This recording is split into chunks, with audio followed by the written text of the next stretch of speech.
The Sea of Dreams. Gotham City, New Jersey, spring of 2000. It was a very busy spring for Bruce Wayne and his alter ego Batman. Not only did he take in a young circus acrobat turned orphan and turned him into his new sidekick, christened Robin, but he also took on the likes of the Joker and Hugo Strange and his Monster Men. But this next case was going to be a very strange case for him, for he was about to cross swords again with someone he met back at the end of the winter. In a nice luxurious yacht a few miles outside of the New Jersey coast.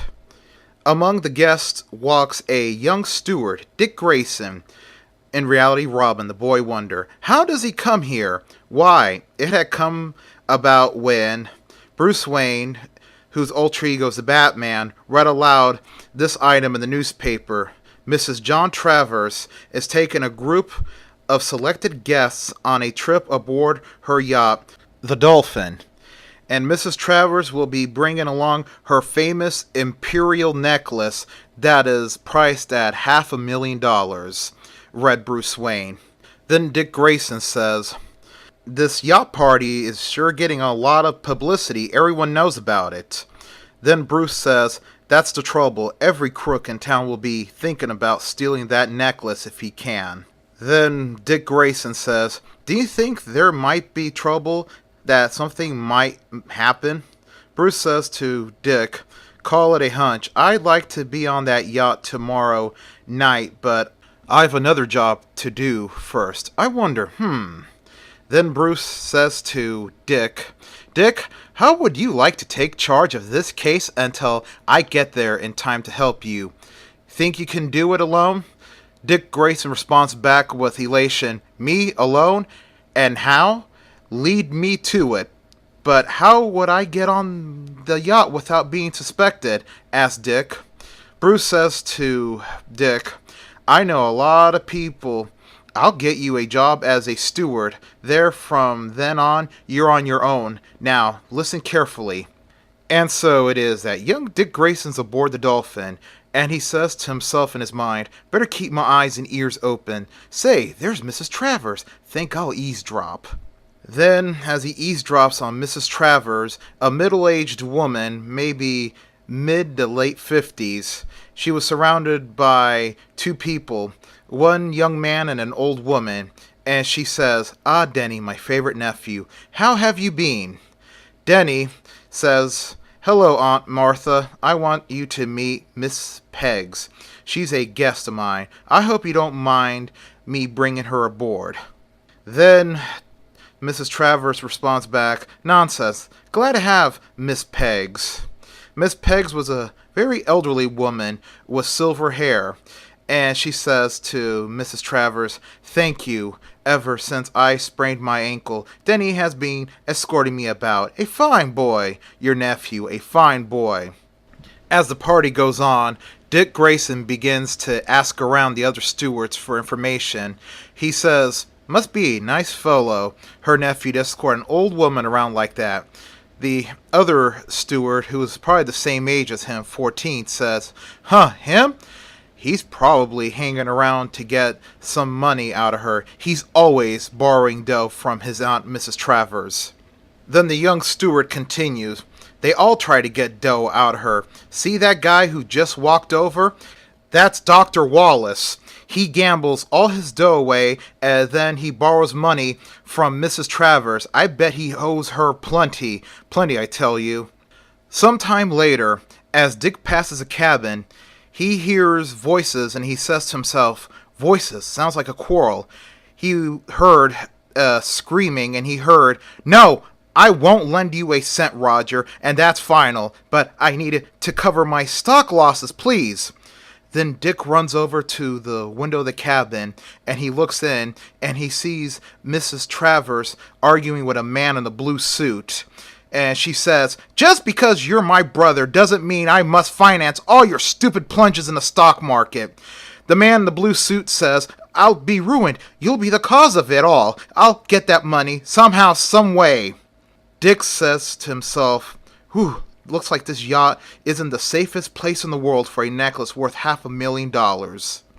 As Dick turns a corner, he sees Denny furtively throw a paper over the rail, and he says to himself, if a guy looked guilty about something he does, wonder what's in that paper. By a queer quirk of fate, the wind seizes the paper and tosses it back on deck. Then Dick runs over and he says to himself, what a break, now to read it. So Dick runs over and picks up the crumpled paper, and he unfolds it and reads it, and it reads, keep your hand away from the room, Catwoman. And he says to himself, the Catwoman.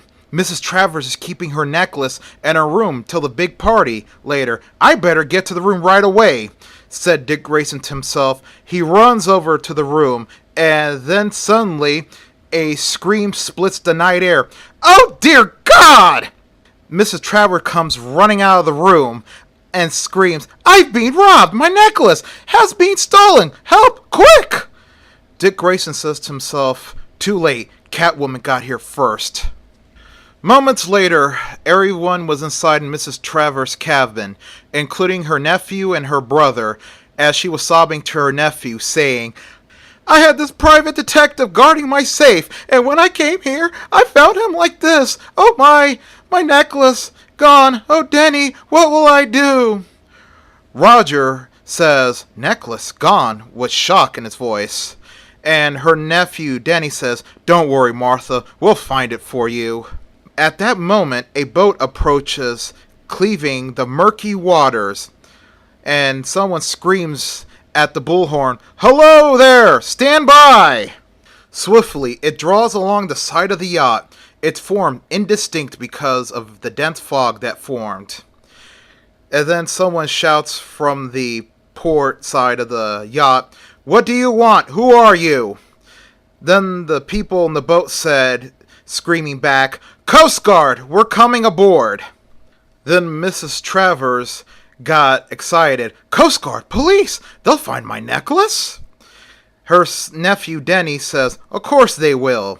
Then another man that was standing next to them says, I'll fetch them here at once. But instead of the Coast Guard, quite the reverse. They draw their guns, and they were not wearing Coast Guard uniforms. Why, you're not the Coast Guard, said the man. One of the robbers says, you're a bright boy. You must have got high marks in school. And then another of the crooks says, raise your hands high, all of ya.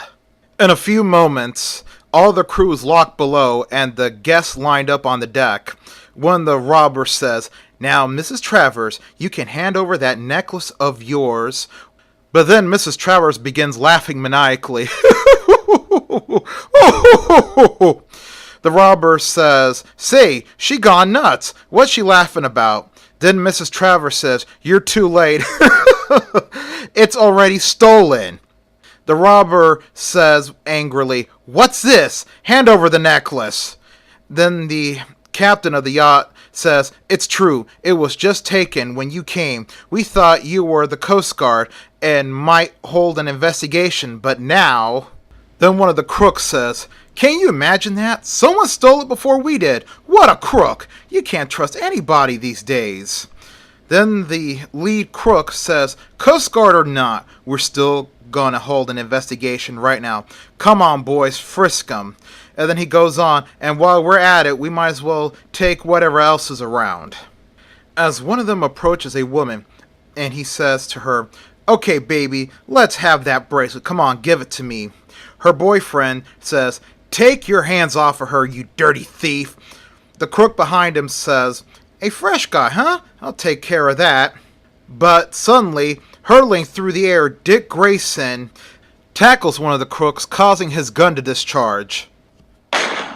And Dick Grayson says to him, you mustn't play with guns. You might hurt somebody. The crook turns around to go after Dick, and Dick says, I don't like your face. I'll change its appearance. Then he gives a right hook to the crook. Then one of the other crooks screams, get that kid!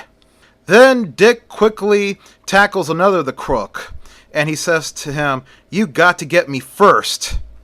So he runs, and he takes a headlong dive. Nothing like a cold plunge, he says, as he jumps overboard as the other crooks start shooting at him. Then they run over to the railing, and then they begin to rain bullets as he jumped into the water with their AK-47s. But the boy doesn't surface. One of the crooks asks the other guy with the AK-47, "Did you get him?" The guy with the AK-47, he ain't come up yet. And another crook says, "Sure, boss, we got him. We don't miss." But the gunman is wrong. There are times they do miss, and this was one of them. Underwater, Dick Grayson quickly pulled out from his pocket a cigar-sized rebreather and puts it over his mouth, and from his other pocket he pulls out his Robin mask, and then he says in his mind, "Think I'd better get out of these clothes and into character." Then he rips off his steward uniform, revealing his Robin suit underneath. Meanwhile, on the deck of the yacht, the lead crook says, "Well, we can't kick. We got more than the necklace is worth and dough and jewels in the bag. We oughta scram." The other crook says, "Sorry, boss, not one of this bunch has a necklace on them." And then the lead crook says, "Let's go. The Coast Guard might be here any minute. Come on." Upon the deck of the Dolphin, the gunmen quickly gather their loot. A moment later, the boat that they came on roars away from the wake of the yacht.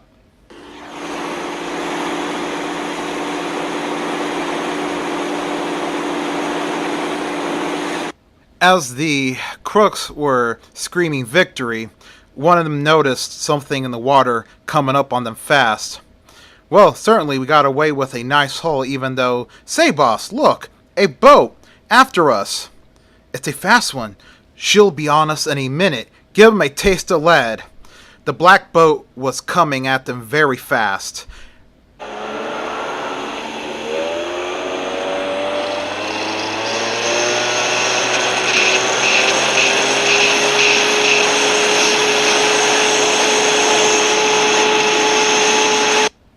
A hail of lead greets the boat, but on she comes like a juggernaut.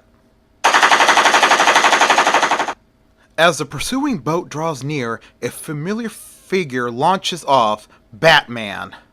The crooks were startled when the lead crook said, "What the? A rope!" A rope suddenly swung around them and tied them together as Batman was beating the crap out of the one with the AK-47.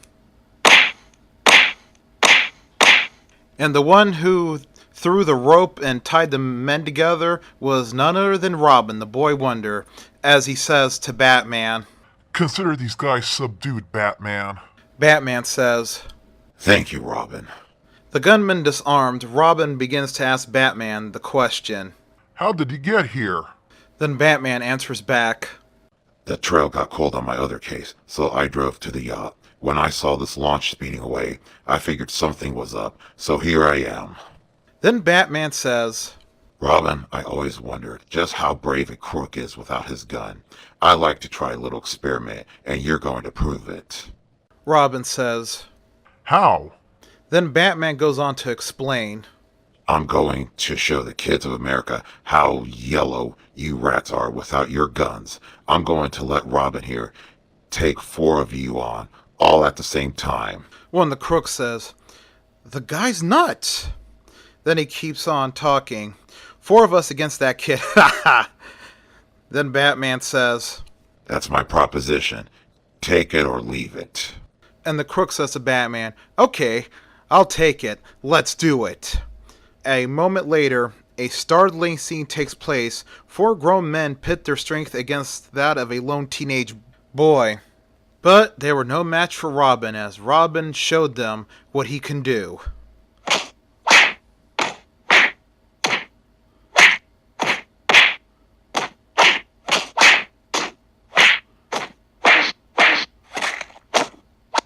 After Robin was finished, the rest of the men who were tied up say in fright, "Okay, Batman, you proved your point."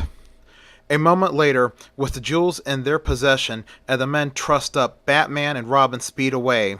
Robin explains to Batman what was going on and how the Catwoman was behind it. And Batman was given his explanation about the other people who might be interested in the necklace. And suddenly, on board the yacht, the guests are trying to forget their losses by building a masquerade party. Everyone was dressed in costumes, while Mrs. Travers says, "And now I will award this cup to the person who has the most original costume." "Why aren't you in costume, Miss Peggs?" says one person to her. Then Miss Pegg says, "I'm too old for that sort of thing. Besides, my ankle, it bothers me too much. Thank you for helping me up these steps." At that moment, a figure steps down from the stairway onto the party. Someone says, "Look, what a strange costume." The other person said, "He's dressed as the Batman. What a clever idea." Someone else says, "He ought to get the prize." Then an ironical joke takes place.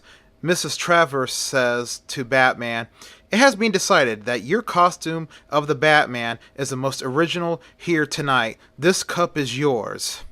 Then Batman says, Thank you. I accept the cup, and now, if I may, I would like to fill it with a... Then a young woman interrupts Batman, "With a drink, sir?" Batman says, No, dear lady. With your stolen property, I have recovered it. You see, I really am the Batman. Mrs. Travers says, "The Batman, he really is." And someone says in the crowd, "Our money and jewels." And another person in the crowd said, "Batman in person, how thrilling." At that moment, the loud clanging of a bell is heard, the fire alarm. Someone screams, "Fire alarm! The ship is on fire! Get to the lifeboats!"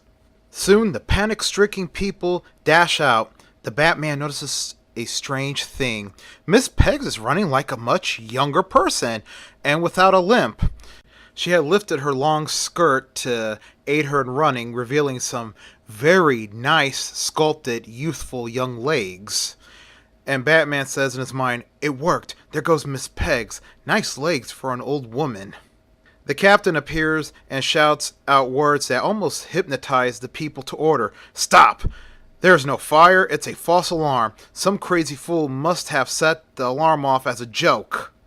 "False alarm? I wonder. The Batman, he's after me. It's a trap," said Miss Peggs as she looks back at Batman in panic. But even as she descends the stairs, a figure hurtles after her. Robin, the boy wonder, comes through again. My mother told me never to fight with a lady, but this time I'm making an exception. The Batman takes charge and says, Now I'm going to see what the Catwoman's face really looks like. She got away from me back in February, but this time she's going to jail. Then Batman begins to yank off the silver-haired wig, revealing jet black hair. And then he takes off her glasses, reaches for her face, and pulls off the latex makeup, revealing a young, youthful face of a beautiful woman. And Catwoman says, "Let go of me!" Batman says to her, Quiet or Papa Spank. Afterwards, the full face of the beautiful Catwoman is revealed, and Catwoman says, "What's wrong? You never seen a young woman before, Batman?" But in reality, Batman was shocked. He recognized that woman. He recognized her as Selina Kyle, the model that he saw at the Daggett party a month back. He thought to himself, "My God, she's a professional thief?" Then Batman forces her to sit down in the chair, and he says to her, Sit still, I have one more place to look. Batman grabs her left leg and lifts it up. It was the fake bum leg. He unwraps the bandage around the ankle to reveal the stolen necklace, and he says to Catwoman, No wonder why you wanted to steal them. They're beautiful. They're worth $500,000. My God, what a beautiful necklace. Then Robin asks Batman how he figured out that she was a Catwoman and not Dr. Wallace. Batman explains to Robin that he figured it all out after Robin explained to him about Denny and Mrs. Peggs. And then Catwoman says, "You had the kid turn in a false alarm to trap me. Clever." Then, abruptly, Catwoman screams, "Denny!" Denny says, "I'll take that, Batman." Denny was standing there at the doorway with a 9mm pistol, and Batman says to Denny, As long as you want it, here. and Batman decks Denny, knocking him out cold. Then Robin says, Boy, he's out colder than a dead mackerel. then Selina Kyle, aka Catwoman, throws her arms around Batman and says, Batman, I was supposed to give Denny half of the jewels. Why don't you come in as a partner with me, you and I together? You and I, king and queen of crime. We'd make a great team. With you as my partner, we. Then Batman stops her and says, Sorry, your proposition tempts me, but we work on different sides of the law. Let's go. With the jewels given to Mrs. Travers and her nephew locked up in his cabin, the Batman and Robin are homeward bound with the Catwoman. As the Batboat glides through the dark Atlantic waters, heading towards Gotham City at 130 miles an hour.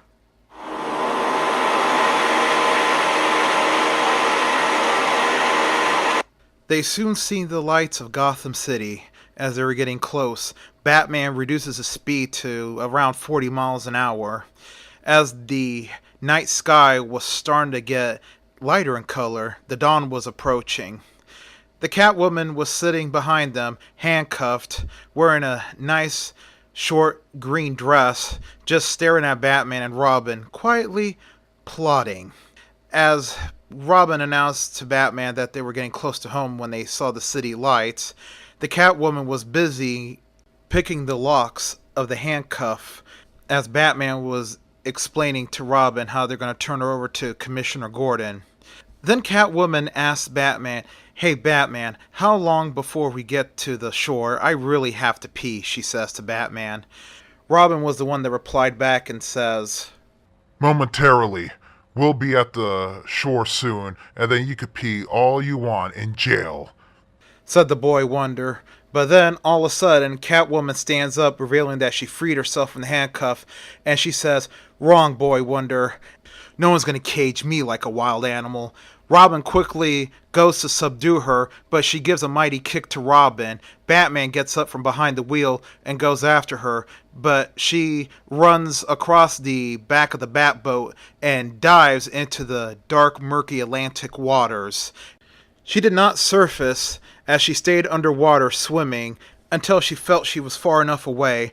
Then she surfaced and took a deep breath and looked as the Batboat already got very distant from the current.